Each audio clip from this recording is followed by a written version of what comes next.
Sana-sana berataan. Nah, Sanak, hari ini kita akan mereaction video orang luar. Kita lihat dia memasak. Kayak mana masakannya.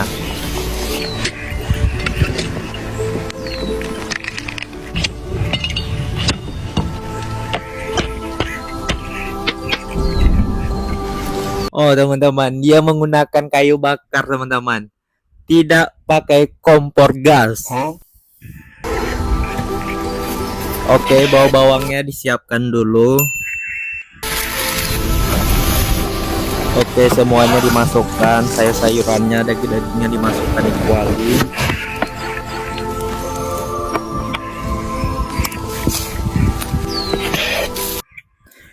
Banyak loh teman-teman sayur-sayurnya dibuatnya ke dalam kualinya. Emang ya?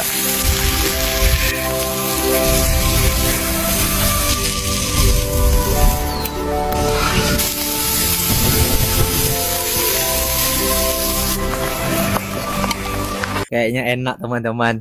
Kayak makan kayak gitu kan makannya enak kan, suasananya kayak gitu. Oke, kita lanjut lagi videonya.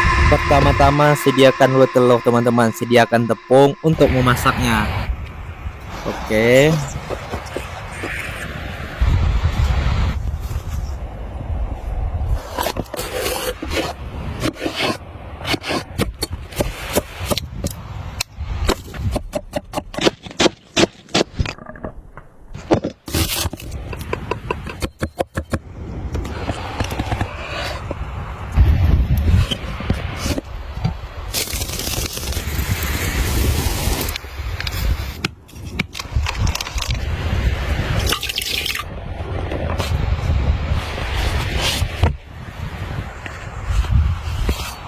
Kayak semacam mie kayak gitu teman-teman.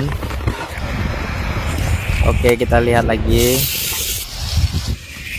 Seperti bawang mie, kayak daging-daging kayak gitu teman-teman, dicampurnya teman-teman. Wah, ini enak teman-teman kayaknya. Apa ya, kalau orang luar itu masak gunungan kayak gitu, kalau di hutan kayaknya enak kayak gitu makannya. Oke, kita lanjut. Pertama-tama dia cincang dulu ikannya.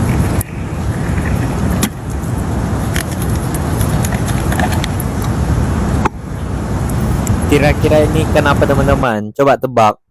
Tulis di kolom komentar ikan apa ini. Oke, kita lanjut lagi. Nah, dia mau masak daging nih teman-teman. Dagingnya tuh teman-teman dihancurkan yang terdahulu. Oke.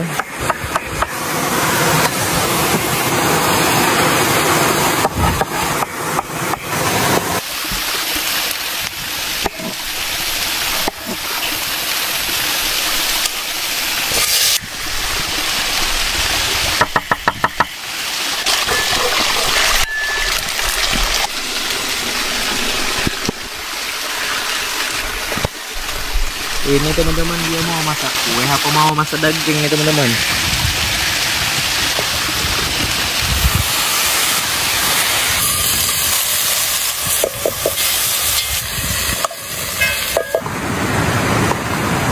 Dagingnya itulah teman-teman, empuk rasanya kalau dilihat.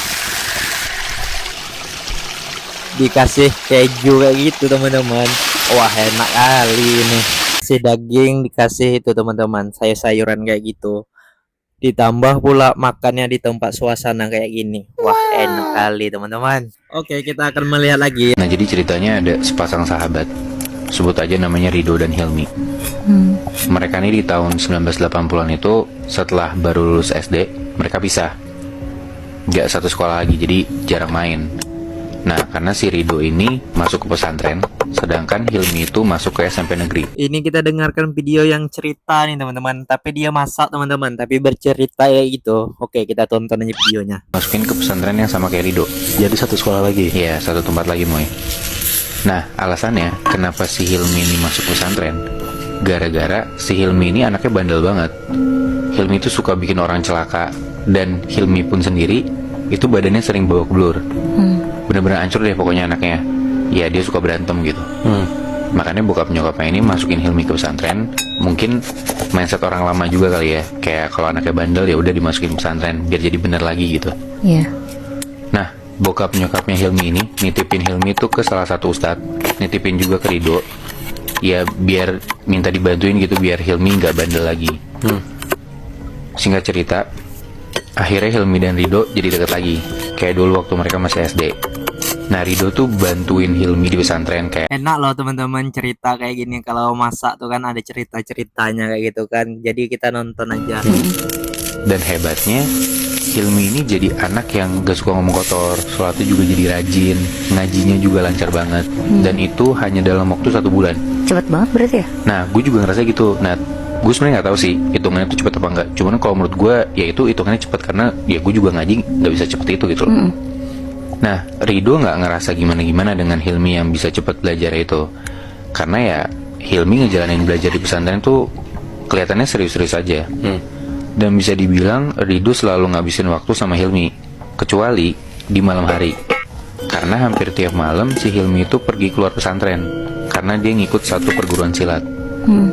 Nah, jadi peraturan di pesantren ini tuh emang ada jam bebasnya gitu, Muy. Nah, mereka boleh keluar dari area pesantren setelah jam 9 malam dan nanti harus balik lagi sebelum jam 1 pagi.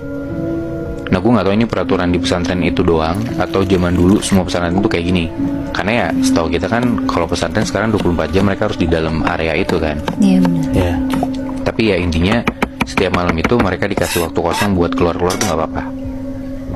Nah, 1-2 bulan tuh aman-aman aja. Sampai di bulan ketiga Rido ini mulai ngeliat gelagat si Hilmi tuh aneh.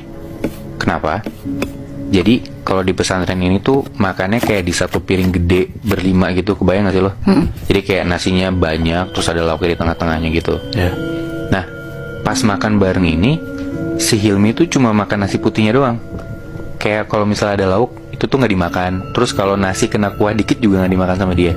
Jadi benar-benar pure nasi putih aja. Aneh banget kan? Nah, pas ditanya sama Rido, kenapa kok nasinya doang yang dimakan? Hilmi alasannya nggak nafsu makan. Nah, tapi kejadian untuk dia cuma makan nasi doang tuh nggak cuma sekali 2 kali, Muy. Nah, tiap hari pas makan bareng, Hilmi ini cuma makan nasi putih doang. Dan hal ini tuh dilihat juga sama ustadznya. Ustadz yang dititipin gitu loh sama orang tuanya tadi yang gue bilang. Nah, karena Rido deket sama Hilmi, Rido dipanggil lah sama si ustadz ini. Sebutlah nama ustadznya Ustadz Dadang gitu ya. Sekalian semacam laporan perkembangan gitu, kayak si Hilmi ini gimana perkembangannya, ngajinya segala macam. Udah mereka ngobrol, dikasih tau lah sama si Rido, emang gelagatnya si Hilmi ini emang rada-rada aneh, ya makan nasi putih doang itu. Nah, terus si Rido juga bilang kalau Hilmi itu hampir tiap malam dia pergi ke satu perguruan silat. Nah, si Rido itu bilang kalau Hilmi itu ikut perguruan silat di tempatnya Ki Januwiryo. Sebut aja namanya gitu ya. Nah, ngedengar kayak gitu sih Pak Ustadznya kaget. Pak Ustadznya bilang, wah, dia itu terkenal silat yang pakai ilmu hitam, kata Ustadznya gitu. Rido kaget dong. Iya, berarti sahabatnya belajar ilmu hitam gitu kan. Di situ Ustadznya bilang, ya udah, kamu tolong ikutin dia aja. Dia pergi kemana kalau malam. Akhirnya hampir tiap malam kalau Hilmi keluar dari pesantren, Rido ngikutin tuh, ngebuntutin dari jauh. Dan emang Hilmi ini keluar pesantren itu ke tempat silat buat latihan silat sama si Ki Januwiryo itu. Tapi nggak selalu tiap dia keluar dia ke tempat silat. Ada kayak misalkan dalam 1 minggu si Hilmi ini keluar dari pesantren itu 3 atau 4 malam ya. Nah, di antara malam dia keluar itu ada 1 malam dia tuh malah pergi ke hutan yang ada di dekat pesantren mereka. Jadi di pesantren mereka belakangnya tuh kayak ada hutan gitu, Muy. Nah, Ke hutan itu sendiri juga. sendiri juga, Muy. Nah, pas si Hilmi ini diikutin sama Rido buat ke dalam hutan, si Rido ini ngeliat dari jauh Hilmi tuh masuk ke hutan. Terus dia kayak berhenti di satu spot, kayak ada pohon-pohon gitu. Terus Hilmi duduk sila. Abis itu Hilmi ngomong sendiri. Nah, besokannya hal ini dilaporin dong sama Rido ke Pak Ustadznya gitu kan. Setelah dengar kayak gitu, si Pak Ustadz ini kayak ngasih sebuah bacaan gitu ke Rido. Oke, kayak gitu aja cerita. Mau masaknya cukup seru juga kalau bikin video sambil bercerita kayak gitu teman-teman.